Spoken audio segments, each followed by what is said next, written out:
Buenos días, muchachos. Linda, Sonia, Jonathan, Malena, Bianca, Lara, Ligia. Buen día, doctor. Buen día. Ok. Vamos a retomar el tema de porfirinas y síndrome ictérico, recordando lo básico que hemos visto en la anterior clase, y es que las porfirinas, como las porfirinas que están en la clorofila, en algunas enzimas, como la catalasa, la triptófano pirrolasa y los citocromos, pero en este caso el EM, tienen una estructura conformada por 4 anillos. En el centro de estos anillos, sea cualquiera de las porfirinas que hemos mencionado, se encuentra un metal. En el caso de del M de la hemoglobina es el hierro, que es el que tiene la capacidad de oxidorreducción, fijar oxígeno, liberar oxígeno.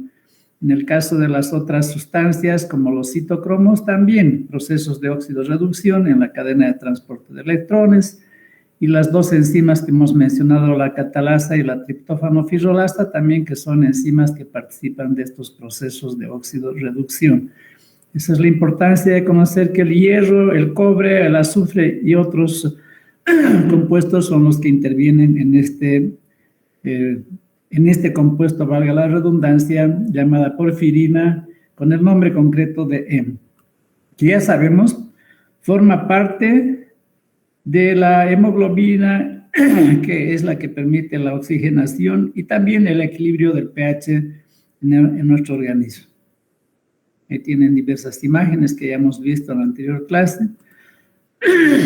Aquí tiene un acercamiento más concreto donde vemos que el hierro del M está conectado por un lado con una histidina y por otro lado con otra histidina, y que esta interrelación con esta histidina F8 es la que va a facilitar que el monóxido de carbono no pueda enlazarse adecuadamente con el hierro, disminuyendo su afinidad muchísimas veces, hasta apenas entre comillas 200 veces.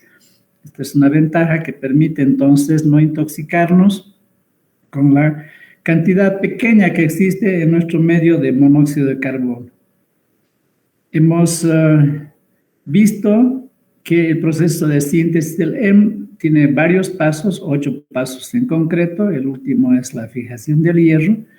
El plomo puede inhibir al proceso de la síntesis, pero lo importante acá es de que, como hay varias enzimas, 8 enzimas en total, sea para el proceso de síntesis del M en el hígado o en la médula ósea, estas enzimas que son proteínas y que responden a un gen, eventualmente pueden estar erradas, pueden tener mutaciones y dar origen a las porfirias, de las cuales hemos visto que existen varias clasificaciones, perdón, y esta que muestra que son de 2 tipos, las que se refieren a la médula ósea y las hepáticas, o sea, eritropoyéticas y hepáticas, siendo que las hepáticas se dividen en agudas y crónicas. Y los nombres pueden tenerlos acá como la porfiria eritropoyética congénica, o más abajo como la plumboporfiria, que estamos hablando de plomo, intoxicación por plomo, aguda intermitente, hereditaria, variegata, cutánea, etc. Estas diversas patologías, por los diversos errores o mutaciones genéticas, aquí tenemos otra clasificación parecida, ¿sí? Otra presentación. Y aquellos que deseen profundizar tienen en esta tablita, para cada una de estas porfirias, aquí a la derecha tenemos la enzima concreta que ha sido errada, que tiene una mutación genética y que ha permitido este problema de salud. hemos visto que las porfirias tienen en general varios síntomas dependiendo de cuál estemos hablando. Por ejemplo, como la bilirrubina, estamos hablando de porfirias y de productos intermedios en el proceso de síntesis del heme. Entonces, la bilirrubina, el heme de la bilirrubina errada, se acumula eventualmente en esta porfiria cutánea que vemos, y como todas las porfirinas, en este caso el heme, son sensibles a la luz. Recordarles de que ya hemos hablado de que el tratamiento de la hiperbilirrubinemia, uno de ellos es la luz. Son sensibles a la luz, entonces esta luz produce cambios químicos en estas sustancias que van a producir inflamación. Se va a producir una porfiria cutánea. También producen trastornos de carácter neuropsiquiátrico, dolor abdominal, hirsutismo entre los signos y síntomas que hemos mencionado en la anterior clase. Hemos hablado del catabolismo del heme, indicando de que hay un conjunto de enzimas agrupadas en lo que se denomina hemoxigenasa y bilirrubina reductasa, que van a producir a partir de la lisis de los eritrocitos la liberación de la hemoglobina. La globina libre, por su parte, se va a descomponer en los aminoácidos, va a liberar el hierro y estos van a ir a los depósitos o al transporte mediante la transferrina, y el hemo se va a degradar aquí abajo mediante hemoxigenasa, que da un compuesto verde, biliverdina. Es típico ver en un hematoma en el ojo, en alguna parte, cómo cambia de color desde un rojo oscuro, pasando por un verde suavito y amarillo finalmente, que es el de la bilirrubina. Hemos indicado que en el catabolismo fisiológico nuestro de todos los días se produce una cantidad que está por debajo de 1.2 miligramos por decilitro. Y en el patológico, pues, por supuesto, por encima de esa cifra. Esta bilirrubina que se produce en la sangre mediante estas dos enzimas es la bilirrubina indirecta, que es insoluble, que es hidrófoba por ser insoluble, y que su valor máximo normal es hasta 1 miligramo por decilitro. Es una bilirrubina llamada indirecta o no conjugada, que va a ser transportada al hígado por la albúmina. Aquí tenemos otro cuadrito, más bonito, más simple, pero es lo mismo, y aquí vamos a destacar que el hierro liberado del heme, mediante una proteína llamada transferrina, va a irse a dos sitios, o a la eritropoiesis en la médula ósea, o al hígado, para almacenarse como ferritina. El resto ya lo hemos mencionado. Aquí en este cuadro, que dice prácticamente lo mismo, me voy a remitir a esta parte de acá, que estoy señalando con el cursor. Cuando la bilirrubina no conjugada que se ha producido en la sangre normalmente o patológicamente ingresa al hígado, allá se conjuga, conjugación. Este es un proceso enzimático mediante principalmente la UDP-glucoronil transferasa, que convierte a la bilirrubina no conjugada en bilirrubina conjugada, es decir, unida, conjugada, unida a ácido glucurónico. Fundamentalmente, también se menciona que se une al ácido sulfúrico y otras moléculas que no nos interesan. Fundamentalmente es el ácido glucurónico, que da la bilirrubina conjugada o bilirrubina directa, a diferencia de la otra de aquí arriba, que es la indirecta. Esta bilirrubina conjugada junto con la bilis se va al duodeno, y allá las bacterias intestinales van a producir una serie de compuestos. De estos solamente estamos mencionando a dos por su importancia clínica. A la izquierda, un compuesto llamado estercobilina, es decir, esterco viene de caca. Quiere decir que este compuesto estercobilina es el que va a dar el pigmento a las heces, el color marrón típico. Y entre los otros compuestos derivados por la acción bacteriana está la urobilina. La urobilina va a volver a la sangre y va a pigmentar la orina del color ámbar típico de la misma. Ok. Aquí tenemos lo mismo. Ya hemos anotado en la anterior clase que la bilirrubina directa es normal hasta 0,2 miligramos por decilitro. Recordar ese dato juntamente con 1 miligramo por decilitro de la bilirrubina indirecta. Estos colores amarillo-naranja de la conjuntiva de los ojos, que es el primer lugar donde aparece, y luego de la piel en general, se llama síndrome histérico, porque está producido, y es aquí que hemos quedado, está producido por un exceso de bilirrubina, ya sea indirecta o directa o ambas. Tenemos acá la división clínica que se divide en la prehepática, es decir, lo que ocurre en la sangre prehepática, la hiperbilirrubinemia hepática por problemas en el hígado y la poshepática por problemas de obstrucción en los conductos biliares. En la prehepática vamos a encontrar en el laboratorio un aumento concreto y claro de la bilirrubina no conjugada, que abajo dice aumento de la descomposición de la hemoglobina, normal o patológica. En la hepática hay varios factores que vamos a ver en un momento. Encontramos en el laboratorio una proporción variable de bilirrubina conjugada y bilirrubina no conjugada. Aquí no conjugada, indirecta, o conjugada o directa.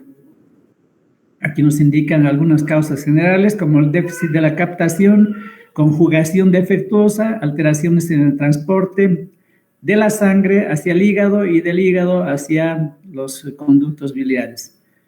Y obstrucción biliar intrahepática, que se diferencia de la obstrucción biliar extrahepática en la bilirrubina, en la hiperbilirrubinemia poshepática, donde se aumenta en el laboratorio de una forma clara la bilirrubina directa o conjugada.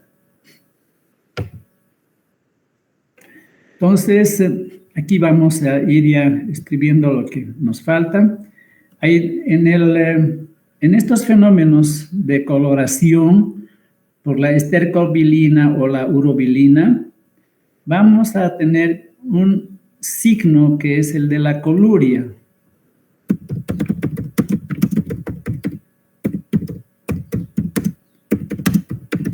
Como el nombre sugiere, es un aumento de la coloración de la orina debido a una hiperbilirrubinemia fundamentalmente de carácter conjugado, también no conjugado. Y la acolia, heces blancas, heces grises, blanquecinas.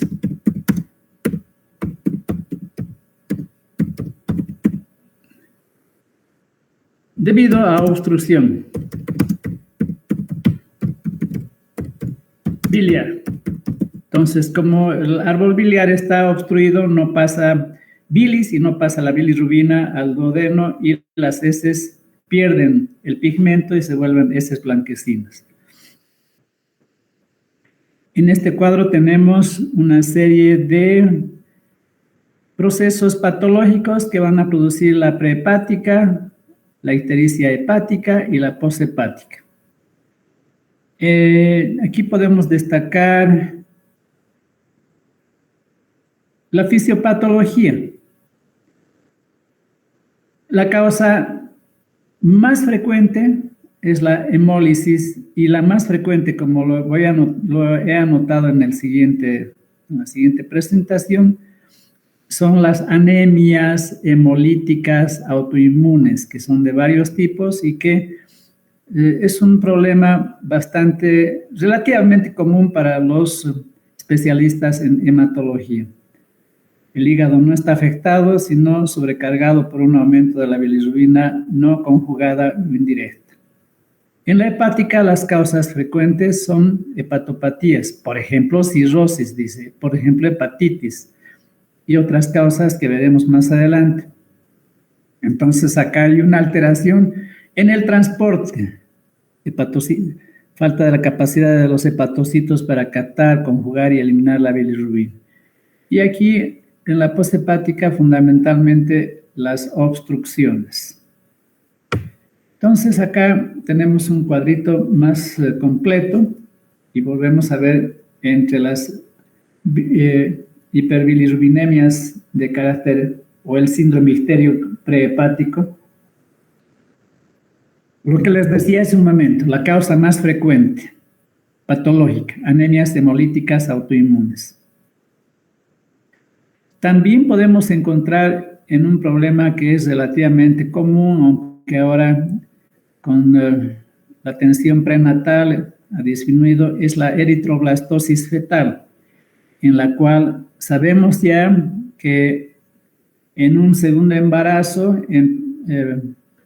producto de padre y madre que tienen los genes correspondientes, va a ver si es que no ha habido un tratamiento en el primer embarazo de un niño con esta característica, va a haber en forma intrauterina hemólisis y van a nacer entonces con diversos grados de anemia y de hiperbilirubinemia, de ictericia.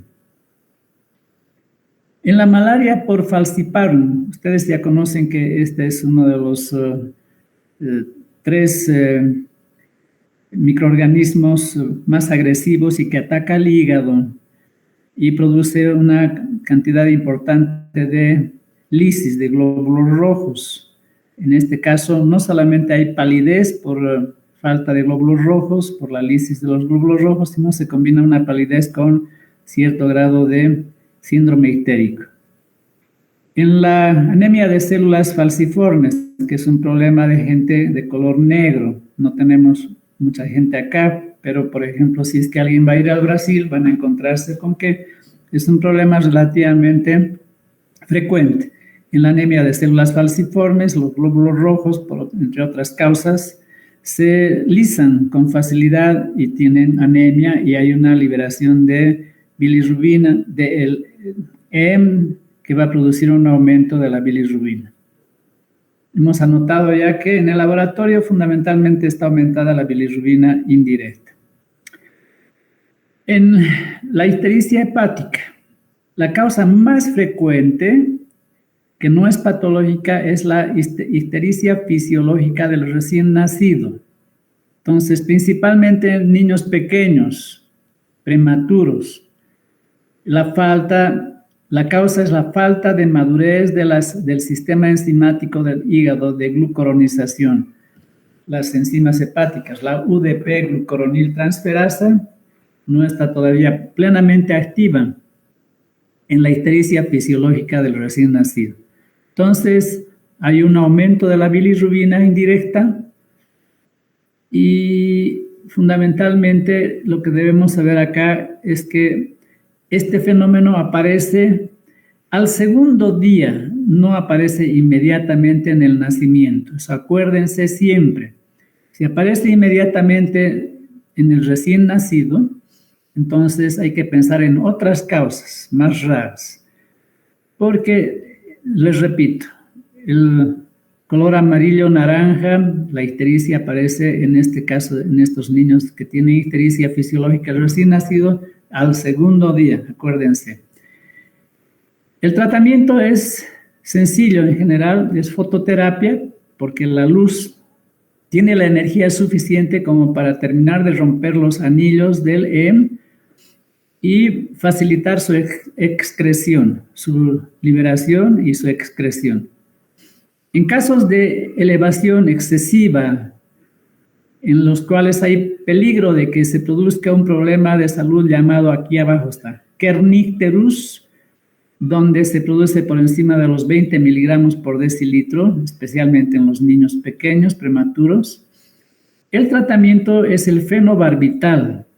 Este es un barbitúrico, es una droga hipnótica que se utilizaba mucho antes para dormir. Ahora se utiliza como antiepiléptico, ya verán eso al año, pero también en estos casos de una elevación excesiva de la bilirrubina. ¿Por qué?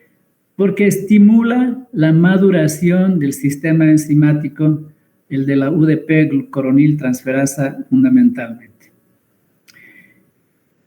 Olvidaba decirles de que el síndrome ictérico aparece generalmente por encima de 2.5 miligramos por decilitro. 2.5 miligramos por decilitro. En el laboratorio vamos a encontrar que hay un aumento de la bilirrubina indirecta. El hígado no puede glucuronizar la bilirrubina, por lo tanto hay un aumento de la bilirrubina indirecta. Pero si el fenómeno no es muy fuerte, no es muy intenso, también puede haber una acumulación de la bilirrubina directa por otras causas que vamos a ver a continuación, como el caso de la cirrosis. La cirrosis es la fibrosis total del hígado debido principalmente en nuestro medio a un consumo durante décadas de alcohol, que va a producir primero hígado graso y después la fibrosis del hígado en su conjunto. Por lo tanto, va a dejar un hígado insuficiente, no funcional. Y no va a poder, el hígado no habrá capacidad enzimática alguna para glucuronizar la bilirrubina. Entre paréntesis, también hay una cirrosis no alcohólica producida por otras causas como el consumo excesivo de grasas. La hepatitis A es uno de los problemas más comunes, digamos, después de la ictericia fisiológica del recién nacido. Es un problema viral muy común en niños pequeños y que se autolimita en el 90 y tantos % de los casos. Rara vez se hace un problema grave, la hepatitis A. En la hepatitis A, el hígado está inflamado en un grado importante y eso impide una adecuada función de transporte, glucuronización y excreción de la bilirrubina. Tóxicos, muchos tóxicos. Uno de los que quiero destacar es un fármaco muy conocido que es el paracetamol. Es un AINE, es un analgésico antipirético de la familia de los AINES, antiinflamatorios no esteroideos, que se utiliza mucho en pediatría y en adultos, principalmente para bajar la fiebre y calmar el dolor, no como antiinflamatorio. Este paracetamol es inocuo, salvo que uno consuma una cantidad grande, como unos 10 o 12 comprimidos a 500 miligramos, es decir, unos 5, 6, 7 gramos de una sola vez. Eso significa entonces una carga demasiado grande para el hígado que no va a poder eliminar los procesos intermedios de su catabolismo, tóxicos, que van a producir una hepatitis fulminante y que va a matar a la persona muy rápidamente. Varios venenos, cáncer de hígado y patologías raras que tienen que ver con problemas enzimáticos, como el síndrome de Gilbert, que es un problema en el cual hay una disminución de la actividad de la UDP, glucuroniltransferasa, con una moderada, con una leve hiperbilirrubinemia no conjugada. Otro problema raro es el síndrome de Kliger-Nahar. En este caso es un grave defecto de la misma enzima, la UDP glucuroniltransferasa, y un aumento claro de la bilirrubina no conjugada. Claro, el hígado no puede conjugarla, por lo tanto se acumula la otra, la no conjugada. El síndrome de Dubin-Johnson es un defecto en el transportador. No llega adecuadamente la bilirrubina al hígado por defecto de la enzima y de las proteínas transportadoras. Aquí hay un aumento también de la bilirrubina conjugada por deficiencia en la excreción de la bilirrubina. El síndrome de Rotor, que es un defecto en la captación y almacenamiento de la bilirrubina en los hepatocitos y un aumento de la bilirrubina conjugada. Fin de este proceso de la hiperbilirrubinemia, síndrome ictérico hepático. Y tenemos el síndrome ictérico de carácter poshepático, donde la principal causa de ictericia es la coledocolitiasis, es decir, la formación de cálculos, principalmente de colesterol. Recuerden ustedes que el colesterol se elimina como colesterol o como sales biliares mediante la bilis hacia el intestino. Entonces, por diversas causas, hipercolesterolemias, una vesícula perezosa donde se acumula el colesterol o deficiencia en la producción de sales biliares, empieza a precipitar el colesterol y a formar piedritas que luego podrían obstruir alguno de los conductos más arriba de la vesícula o el colédoco finalmente. Cuando hay fiebre, por daño químico, por daño físico o a veces, rara vez, por contaminación bacteriana, este problema se llama colecistitis. El cáncer de la cabeza del páncreas también es otra causa por obstrucción que va a producir en el colédoco. Las pancreatitis hemorrágicas van a producir coágulos sanguíneos que pueden también contribuir a la obstrucción. Y en el laboratorio, como hemos indicado, hay una elevación de la bilirrubina conjugada. En este caso, hay coluria. Por el aumento de la bilirrubina, principalmente la bilirrubina directa o conjugada. Y acolia por falta de bilirrubina a nivel del duodeno, lo que va a impedir que las bacterias se transformen en la estercobilina.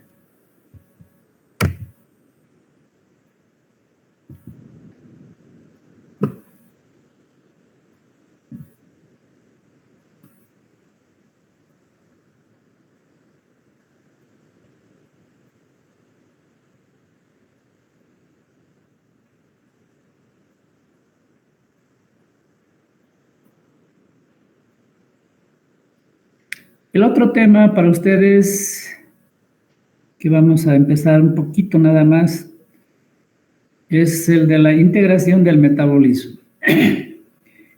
Iniciamos indicando de que es algo increíble, es algo fantástico, como las diversas rutas metabólicas que hemos conocido hasta el momento, como por ejemplo la glucólisis, como los fenómenos del ciclo de Krebs, como la síntesis u oxidación de los ácidos grasos y otros, están íntimamente integrados. Es decir, existen vías metabólicas que van de uno a otro proceso, que se cruzan en encrucijadas y que permiten que funcionemos bien. Entonces, el mensaje acá es que la vida es algo extraordinario. Han habido millones de años, miles de millones de años, en los cuales a través de ensayo y error, digamos, aunque no es lo más correcto, hemos ido perfeccionando los procesos metabólicos. El gran ejemplo que ustedes conocen muy bien, como es que hace muchísimos años, hace millones de años, miles de millones de años, una célula, un microorganismo unicelular, mejor, de escaso metabolismo, de lento metabolismo, un día se tragó, se fagocitó una mitocondria, que era otra forma de una célula primitiva, y que con eso hubo un cambio así fantástico, permitió el incremento y la mayor eficiencia del metabolismo. Entonces, fenómenos como estos a lo largo de los eones, a lo largo de los años, han permitido que el metabolismo se integre de una forma increíble y que nos permita estar generalmente, gracias a la providencia, bien de salud. Entonces, tenemos acá en esta imagen varias vías metabólicas que las hemos clasificado como anabólicas y catabólicas. Vamos a escribir después, no sé si nos da tiempo en esta clase, pero yo lo digo así verbalmente. El anabolismo es el proceso bioquímico de varias líneas en las que se sintetizan sustancias a partir de sustancias más simples. Y las catabólicas son aquellas vías que permiten que nuestros alimentos permitan, a través de su catabolismo, de su degradación de sustancias complejas a menos complejas, la producción, la liberación de energía y la producción de formas energéticas como el ATP para procesos anabólicos. Y abajo leemos, las biomoléculas se construyen a partir de un número pequeño de precursores. Ejemplos, la famosa y metida en todo acetilcoenzima A. La acetilcoenzima A tiene un montón de vías, como veremos más adelante en este capítulo. Por ejemplo, la síntesis de ácidos grasos o la oxidación de los ácidos grasos que producen acetilcoenzima A para que este compuesto ingrese al ciclo de Krebs y produzca energía. El piruvato, que es producto del metabolismo de la glucólisis de la vía aerobia, tiene varias vías. Entre ellas es la producir a partir del piruvato algunos aminoácidos no esenciales, es decir, complementa nuestra alimentación en el campo de las proteínas. O la ribosa 5-fosfato, que es producto de la otra vía de oxidación de la glucosa, que es la vía de la pentosa fosfato, que va a producir este azúcar fosforilado, que es una de las bases para los nucleótidos de adenina, guanina, timina, citosina, uracilo. O la glucosa 6-fosfato, que va a ser el inicio de la vía en la que el exceso de energía se guarde como glucógeno. Los precursores, aquí a la derecha, los precursores moleculares, aminoácidos, hidratos de carbono, ácidos grasos, bases nitrogenadas, en un proceso de anabolismo se van a convertir en células más complejas, los aminoácidos en proteínas, los hidratos de carbono a través de la glucosa o la fructosa en polisacáridos, los ácidos grasos en lípidos como los triacilgliceroles y las bases nitrogenadas en los ácidos nucleicos tan importantes en nuestra vida. Grandes procesos de tipo anabólico que requieren energía, la mayor parte de ellos.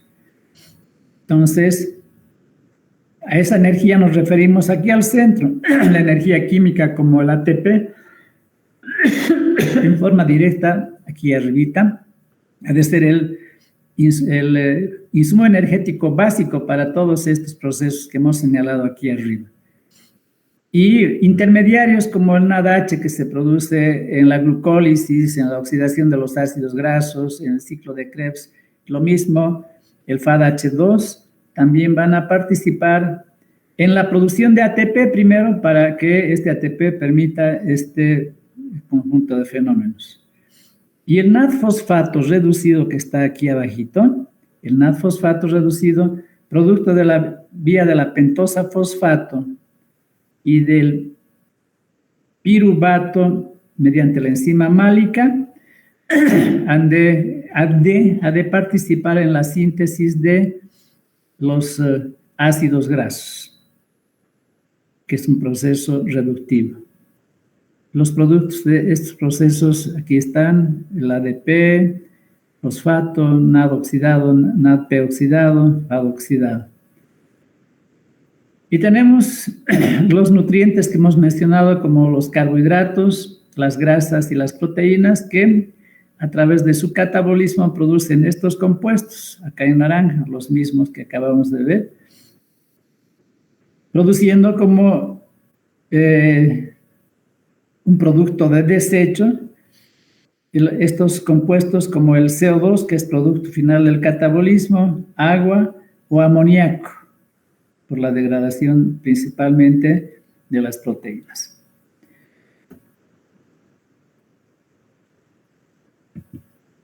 Bien, muchachos, quedamos ahí y el día jueves continuamos a la misma hora.